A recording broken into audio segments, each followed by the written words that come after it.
Bien, bonjour à toutes et à tous. Bienvenue pour ce deuxième épisode d'une série de 5 webinaires sur le thème de la prévention du risque électrique, organisé par la direction Santé-Travail et risques professionnels CARSAT Hauts-de-France et en collaboration avec les experts de l'INRS qui se présenteront par la suite.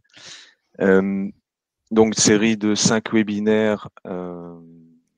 Donc, on est sur le deuxième épisode de 30 minutes. L'objectif, parler du risque électrique, qui concerne, on va dire, l'ensemble des salariés, vu que c'est quand même une énergie qu'on retrouve partout, avec des risques qui peuvent être graves, un nombre d'accidents de travail en diminution ou qui peut paraître faible par rapport à la moyenne des accidents de travail, mais qui aussi, par rapport à cette moyenne, sont systématiquement plus graves.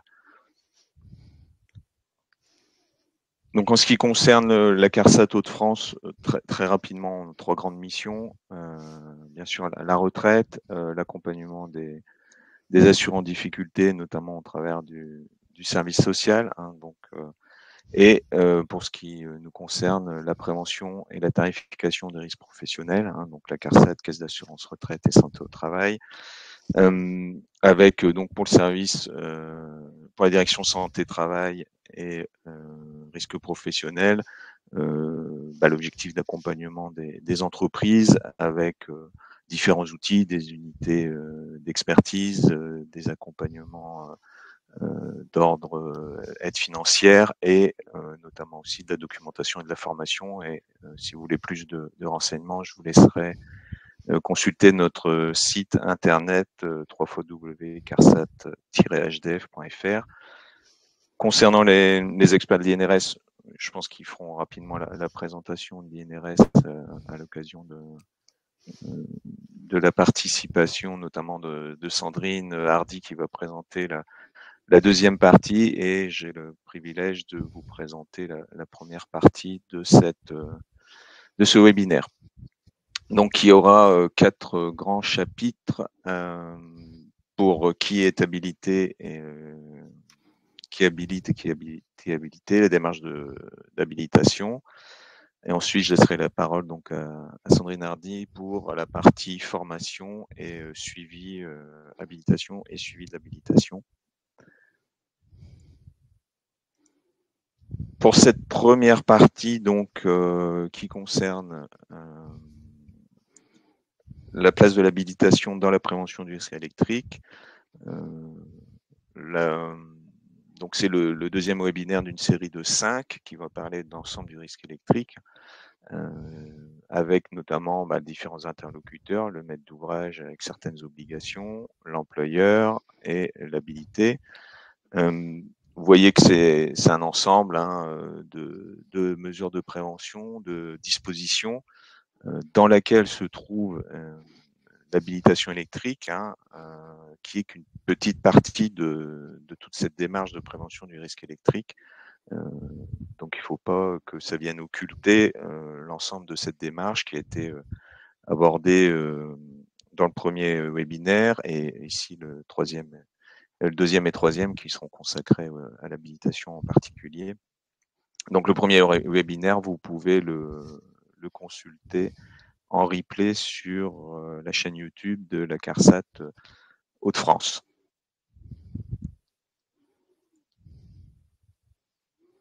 En termes d'idées reçues, il y en a quand même un certain nombre sur l'habilitation électrique, notamment l'habilitation électrique. Donc c'est pas un diplôme. Si le salarié change d'employeur, son nouvel employeur devra à nouveau lui délivrer, le cas échéant, une habilitation électrique. Donc l'habilitation ne se transfère pas d'un établissement à un autre. La formation en elle-même ne suffit pas à être habilité. C'est l'employeur qui habilite. Il peut habiliter ou retirer aussi l'habilitation à quelqu'un qui est formé. C'est une formation qui a pour vocation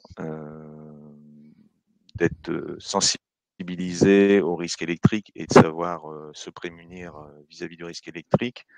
C'est pas une formation métier, c'est pas le but de savoir câbler une armoire électrique, hein, c'est pas une formation métier, mais bien une formation sécurité. Et d'ailleurs, si on reprend la définition qui est dans la norme, hein, 18510, l'habilitation, c'est la reconnaissance par l'employeur de la capacité d'une personne placée sous son autorité à accomplir en sécurité vis-à-vis du circuit électrique les tâches qui lui sont confiées. Donc, on ne parle pas de niveau de compétence, hein, il n'y a pas de lien avec non plus avec le statut hiérarchique. Hein, c'est pas parce qu'on est chef qu'on est forcément habilité. Inversement aussi. Hein. Et voilà ce que je voulais vous dire pour cette partie. Alors pourquoi habiliter et qui habilite? Bah, évidemment, pourquoi habiliter? Ça fait partie de la démarche de prévention du risque électrique, on l'a dit, c'est un point important. L'objectif, c'est quand même d'avoir une connaissance du risque électrique et connaître les moyens de prévention qui sont associés aux différents risques qu'on peut rencontrer en termes de risque électrique. S'assurer que les travailleurs sont formés à la sécurité, c'est ce que je viens d'expliquer. Et puis avoir une réponse quand même, une obligation réglementaire, hein, parce que l'habilitation électrique est codifiée dans le Code du travail, c'est une obligation depuis 2010. Donc ça ne doit pas être le seul objectif, mais ça fait partie des réponses aux obligations réglementaires. Qui habilite, on l'a dit, l'employeur, hein, qui délivre le titre d'habilitation. Et par exemple, l'entreprise utilisatrice, comme dans le cas de travailleurs intérimaires pour la durée de la mission, hein, donc la formation est dispensée par l'entreprise de travail temporaire. L'habilitation électrique sera délivrée par le chef d'établissement. Bon, il y a d'autres cas particuliers, on ne rentre pas dans le détail, hein, dans le cadre de ces webinaires qui se veulent assez courts. Hein, vous pouvez avoir le cas d'entreprise extérieure, le cas de salariés étrangers, et tous ces cas de figure, et d'ailleurs tout ce qui touche à l'habilitation électrique, est repris dans la documentation INRS, donc l'AED 6127, qui est le document de référence qui s'appuie sur à la fois la réglementation et aussi la norme 18510 qui est la norme qui est la norme de référence pour l'habilitation électrique. Alors ensuite, qui doit être habilité? Le Code du travail, il dit qu'effectivement, les salariés qui doivent être habilités sont ceux qui vont effectuer des opérations sur les installations électriques ou dans leur voisinage. Alors, si on regarde un petit peu le logigramme qu'on a là, tout part, et c'est important d'une manière générale, de l'analyse de l'activité. Que va faire le salarié? Est-ce qu'il va, la première question à se poser, c'est effectivement, est-ce qu'il va effectuer des opérations d'ordre électrique? Par exemple, en remplacement d'un disjoncteur dans un tableau. Si c'est oui, il aura besoin d'une habilitation électrique, sauf éventuellement dans quelques exceptions. Je prendrai l'exemple d'intervention, de câblage d'une armoire sur une installation électrique qui n'a jamais été mise en service, hein, typiquement, par exemple sur un chantier. Il n'y a pas de risque électrique, il n'y a pas de nécessité d'avoir une habilitation électrique dans ce cas de figure particulier. Si ce n'est pas des opérations d'ordre électrique, il faudra analyser l'environnement pour voir si effectivement il peut y avoir une présence de risque électrique dans l'environnement, notamment par exemple des pièces nues sous tension qui pourraient être accessibles dans l'environnement. Une opération d'ordre non électrique, par exemple, c'est un peintre qui va intervenir à proximité d'une installation électrique. Donc, dans le cas de figure où effectivement il y a présence de risque électrique, il faut une habilitation. S'il n'y a pas de risque électrique, l'habilitation n'est pas nécessaire.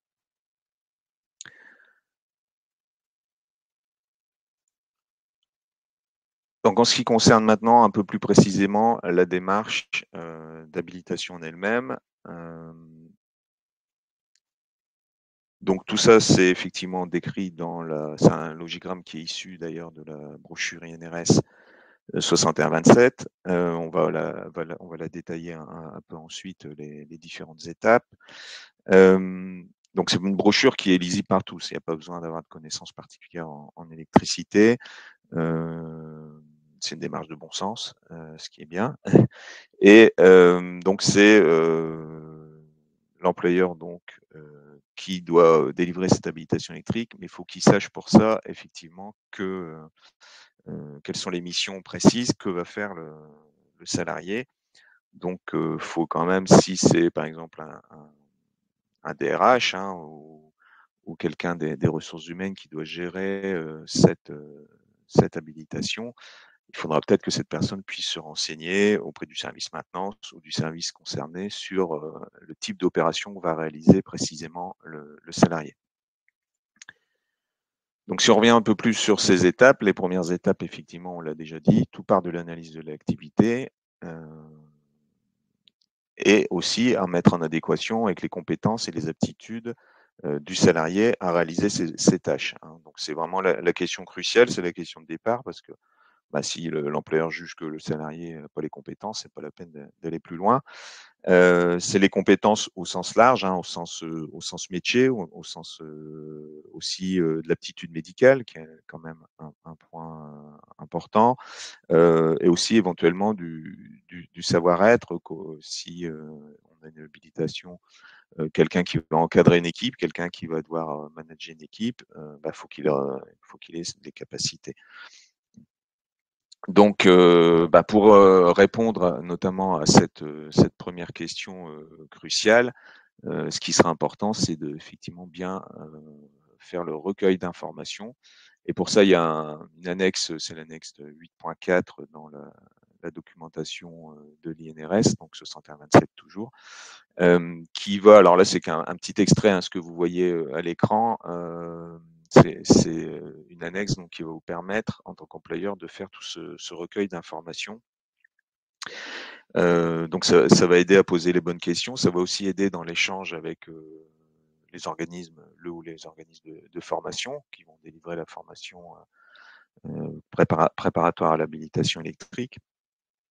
Et donc, on va reprendre des informations qui vont être sur le profil du candidat, sur les tâches et missions qui vont être visées. Est-ce qu'il va être amené à faire des opérations de dépannage? Est-ce qu'il va être amené à faire des opérations sur du photovoltaïque, par exemple? Son environnement de travail, est-ce que ça va être dans toute l'entreprise, dans un atelier en particulier, sur des chantiers, bâtiments et travaux publics?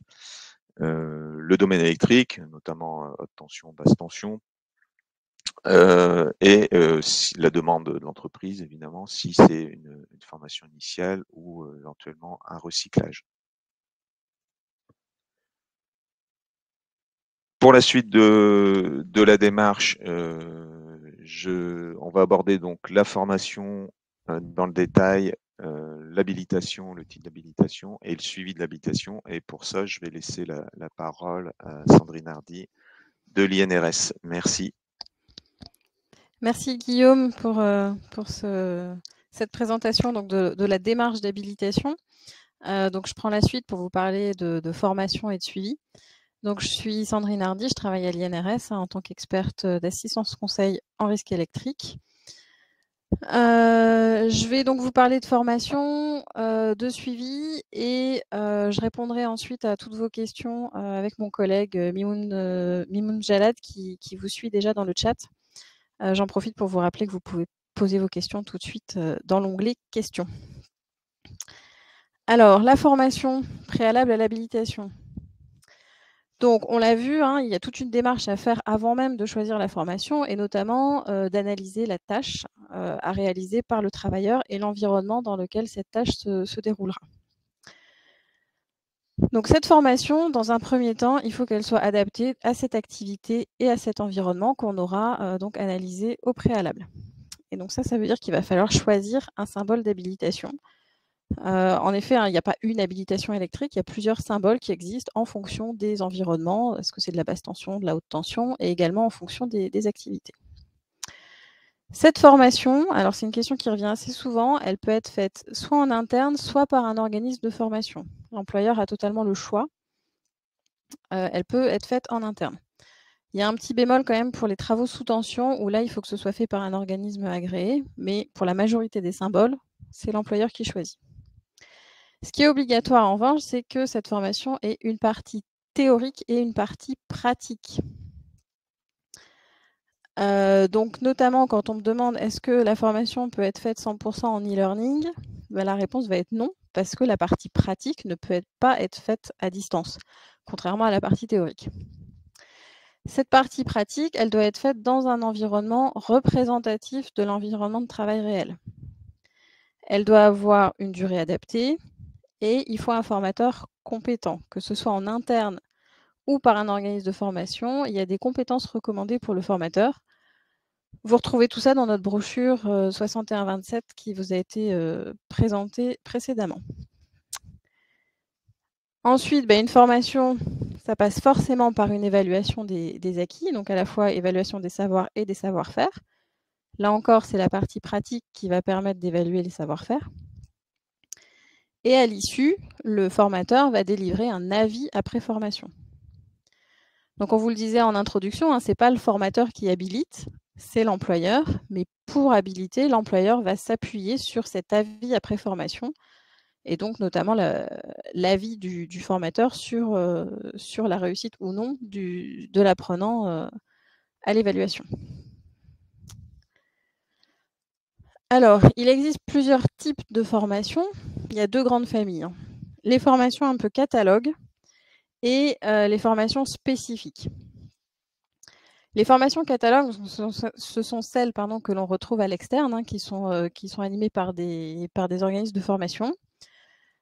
Elles peuvent être sur un seul symbole. Assez souvent, on les voit sur plusieurs symboles, des formations multisymboles. Couramment, vous pouvez trouver une formation B1, B2, BR, BC. Voilà. Ces formations catalogues, donc elles sont le plus souvent réalisées en inter-entreprise. Donc il y a des participants de différentes entreprises, de différents niveaux, de différents secteurs d'activité, et les parties pratiques sont réalisées sur du matériel générique. L'inconvénient de ces formations, c'est qu'elles peuvent parfois nécessiter un complément de formation par l'employeur pour adapter notamment les parties pratiques à l'environnement réel de travail. L'avantage, c'est que ce sont des formations standards qui sont conformes à la norme, si on choisit bien son organisme, et on n'a pas de surprise. Le deuxième type de formation, ce sont des formations spécifiques qui sont créées à la demande d'un employeur. Elles peuvent là encore être faites soit en interne, soit à l'externe, mais c'est vraiment pour un public ciblé. Le plus souvent, donc, c'est fait dans la même entreprise.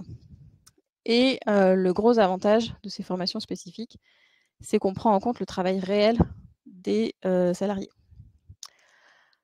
Et du coup, on peut même faire la partie pratique sur le matériel réellement utilisé.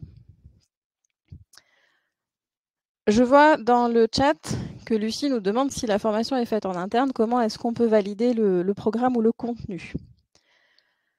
Alors, il y a des exemples, enfin pas des exemples, mais il y a tous les thèmes à aborder figurent dans la norme. Donc la norme, c'est la NFC 18-510. Donc on y retrouve tous les thèmes à aborder par symbole. Et on vous a aussi remis ces thèmes dans notre brochure D6127, c'est toujours la même. Donc si vous avez défini un symbole, vous regardez tous les thèmes qui doivent être abordés dans cette formation et ça vous permet de valider le contenu de votre formation.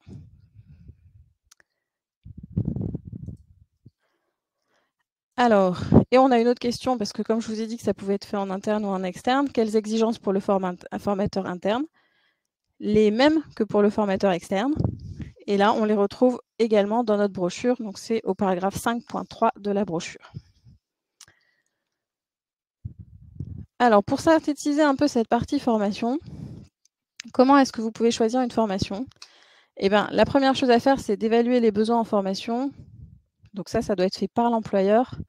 Et c'est ce que vous présentez, Guillaume, en début. Il faut vraiment avoir fait une adéquation entre la tâche et la formation et avoir analysé et les activités et l'environnement électrique. Et ensuite, il va falloir choisir le symbole d'habilitation. Alors, on sait que ça peut paraître un peu complexe parce qu'il y a beaucoup de symboles. C'est pour ça qu'on vous a préparé 2 webinaires. Les 2 prochains webinaires de ce cycle seront consacrés au choix du symbole d'habilitation. Donc une première partie sur les opérations un peu simples et les opérations plus complexes dans un second temps. Voilà pour cette partie formation.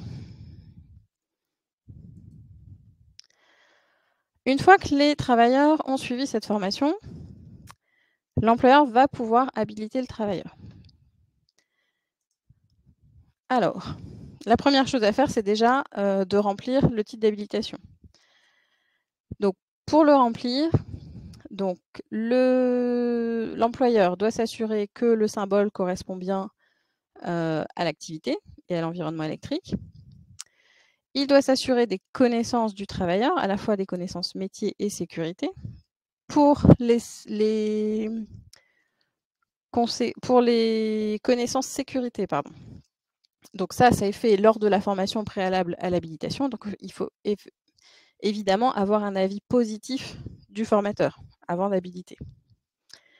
Et bien sûr, on s'assure du périmètre des opérations confiées au travailleur. Et grâce à ça, on peut remplir le titre d'habilitation. Donc vous avez un exemple là que vous retrouvez dans notre brochure. Alors il ne s'agit pas de remplir toutes les cases, il faut vraiment remplir ligne par ligne.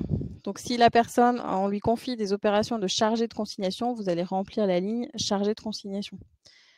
Donc c'est ligne par ligne et pas, on n'essaie pas de remplir toutes les cases. En revanche, la colonne ouvrage ou installation concernée ainsi que la colonne indications supplémentaires sont obligatoires. Donc ça y est, notre travailleur, on a analysé son activité, on l'a formé, on lui a délivré un titre d'habilitation. Qu'est-ce qu'on fait après ? Eh bien déjà, on lui confie des tâches en adéquation avec son titre d'habilitation.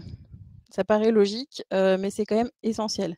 Donc ça, c'est vraiment de la responsabilité de l'employeur à transmettre vers la personne habilitée. Ensuite, l'employeur fournit au travailleur le matériel et les EPI nécessaires à son activité.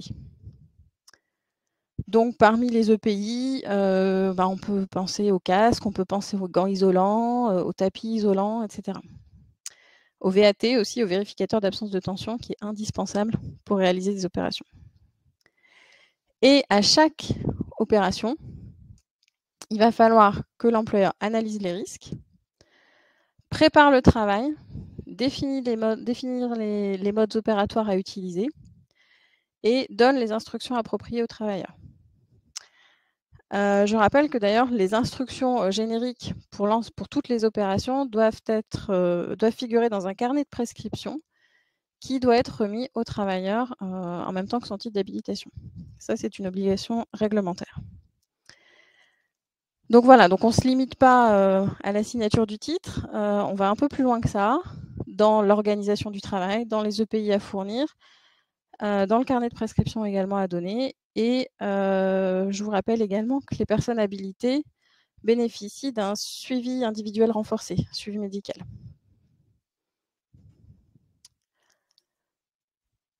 Alors, une fois qu'on a fait ça, donc ça y est, le travailleur peut commencer à travailler, à réaliser des opérations électriques. Il va y avoir un suivi de l'habilitation à mettre en place. Alors, je vois qu'on a eu des questions sur la durée des habilitations. Alors, il faut distinguer la durée de validité de la formation, qui est de 3 ans. Donc, l'avis après formation, sa durée recommandée, c'est de 3 ans. Et la durée de validité du titre, qui est définie par l'employeur et qui est généralement de 3 ans. Ça facilite les choses, on a la même durée pour les deux. Pour les travaux sous tension, la durée de validité du titre ne peut pas excéder 1 an. Mais ça ne suffit pas de dire j'attends 3 ans pour vérifier. Il faut aussi, une fois par an, faire un suivi de l'habilitation pour vérifier que le titre d'habilitation est toujours adapté. Donc, si je prends un schéma classique, je fais une démarche d'habilitation initiale. Je délivre un titre d'habilitation pour une durée de 3 ans. À l'issue de la première année, je réalise le suivi annuel. Donc, est-ce que l'habilitation correspond toujours ? Ou est-ce qu'il y a eu des changements de technologie? Est-ce qu'il y a eu des changements de poste? Ce genre de choses. S'écoule encore un an, je refais ce suivi annuel. Alors les suivis annuels, ils peuvent être faits par exemple au moment de l'entretien annuel obligatoire. On peut le faire au moment de son choix, hein, mais ça peut être un point d'étape important. Et au bout des 3 ans, on va faire une formation de recyclage et c'est là qu'on va réactualiser le titre d'habilitation. Donc voilà pour le suivi. Alors, on a une question, toujours de Lucie, sur la validité du titre. Est-ce qu'on peut définir une validité illimitée? Il n'y a rien qui l'interdit dans les textes. En revanche, ce n'est pas du tout recommandé. Parce que même si l'électricien est expérimenté, même s'il connaît très bien son boulot, l'environnement peut changer. Il peut changer de poste. Il peut avoir été à l'atelier A et passer à l'atelier B. Les technologies vont évoluer aussi, donc il y aura peut-être des besoins en formation complémentaires. Vous avez toujours dans notre brochure 61-27 tout le détail du suivi et tous les cas où on peut exiger une formation complémentaire. Alors, petite synthèse maintenant sur l'habilitation. La première chose, évaluer le besoin. Quelles activités vont réaliser les travailleurs? Dans quel environnement? Et il y a ce recueil d'informations que vous pouvez remplir, ça vous servira à dialoguer avec les organismes de formation. Il faut bien sûr qu'il y ait une adéquation entre le besoin et les ressources. Donc, si j'ai besoin d'un électricien confirmé, donc une personne qualifiée en électricité, et que j'ai pas ça dans mon entreprise, ça ne va pas coller. Hein. Pour habiliter quelqu'un en tant que personne qualifiée en électricité, il faut qu'elle ait les compétences métiers avant. Ensuite, on choisit la formation à la prévention. Donc, comme je vous le disais, en interne ou en externe. On s'assure qu'il y a bien une validation des acquis, à la fois théorique et pratique. Et ça permet à l'employeur de délivrer le titre d'habilitation et ensuite de mettre en place le suivi. Donc voilà sur ce qu'on voulait vous dire aujourd'hui sur la démarche d'habilitation. On a prévu donc encore 2 autres webinaires sur le choix du symbole. Donc le prochain a lieu le 17 novembre à 13h30. Je vous invite à vous inscrire à ce webinaire, sachant qu'il faut s'inscrire à chaque webinaire séparément. Et pour répondre à vos questions, je vais demander à mon collègue Mimoun de me rejoindre et on va pouvoir prendre les questions qui subsistent dans le chat. Bonjour à tous. Heureux de vous retrouver pour ce deuxième webinaire. Quelques questions assez pertinentes que j'ai pu voir sur le chat. Donc, concernant certaines questions, vous prenez de l'avance sur le webinaire numéro 3, notamment sur les opérations, changement d'ampoule par exemple. Est-ce qu'il faut une habilitation? Est-ce qu'il ne faut pas d'habilitation? Ce sera traité lorsqu'on parlera du choix des symboles et on verra que c'est pas si simple. Dans certains cas, il en faudra et dans d'autres cas, il n'en faudra pas. Donc, je vous invite à ne pas oublier de vous inscrire à l'épisode 3, prochain webinaire, où on traitera notamment ce sujet. Alors, parmi les questions que j'ai pu également identifier, question qui revient fréquemment sur la durée des formations. Sandrine, tu veux répondre? Eh bien, allez, allons-y. Alors, pour la durée des formations, vous trouvez dans la norme des durées recommandées pour les formations. Donc ça, c'est dans la norme toujours la NFC 18-510. Vous trouvez également des durées dans la brochure INRS. Alors dans notre brochure, on a fait le choix de ne pas mettre de durée pour les parties théoriques parce qu'en fonction du mode d'animation, est-ce que c'est en e-learning, est-ce que c'est en présentiel, en fonction du nombre de stagiaires, etc., on peut avoir des durées totalement variables. Donc on n'a pas mis de durée minimale. En revanche, pour les parties pratiques, comme il faut vraiment que les gens pratiquent et fassent les gestes de sécurité, là on a mis des durées minimales. Et vous les retrouvez toujours dans notre brochure, donc au chapitre 5, consacré à la formation préalable à l'habilitation. Donc les durées minimales pour les parties pratiques. Seconde question qui avait été posée, dont le sujet a été abordé, mais peut-être qu'on l'a pas assez développé, ça concernait la durée de recyclage et les conséquences si le recyclage n'était pas fait ou si un accident se produisait après la durée de recyclage. Je vais y répondre. Sandrine, je te laisserai répondre à une question suivante qui concerne le carnet de prescription. Alors, concernant le recyclage, en effet, la norme indique, en fait, recommande un recyclage tous les 3 ans. C'est la norme qu'elle recommande. Toutefois, le Code du travail, la réglementation, elle, ce qu'elle dit, c'est que l'employeur doit s'assurer que son salarié soit maintenu dans ses compétences et donc qu'il soit formé autant que nécessaire. Donc ces 3 ans, c'est à l'initiative de l'employeur, à lui de définir si les 3 ans préconisés par la norme seront suffisants ou s'il faut renouveler ce recyclage plus fréquemment, peut-être tous les 2 ans, peut-être tous les ans. Si le salarié, par exemple, a eu une absence prolongée par cause de congé quelconque, à son retour, il faudra peut-être procéder à un recyclage. Donc, ça va vraiment être à l'initiative de l'employeur. Ensuite, concernant la question plus précise sur accident arc flash après les 3 ans, est-ce que l'employeur pourra être mis en cause? En fait, il n'y a pas spécialement de jurisprudence ou quoi que ce soit qui soit écrit sur le sujet. Le juge, il va regarder les faits. Est-ce que l'accident a été causé par un manque de formation? Donc, si c'est le cas, oui, ça rentrera en jeu. Si l'accident a été pas causé par un manque de formation, mais par d'autres causes, ce sera l'autre cause qui sera retenue. Voilà. En espérant avoir su répondre à votre question. Alors, du coup, je vais prendre la suite sur le carnet de prescription. Donc le carnet de prescription, c'est une obligation réglementaire que donc l'employeur doit fournir à tout travailleur habilité un carnet de prescription.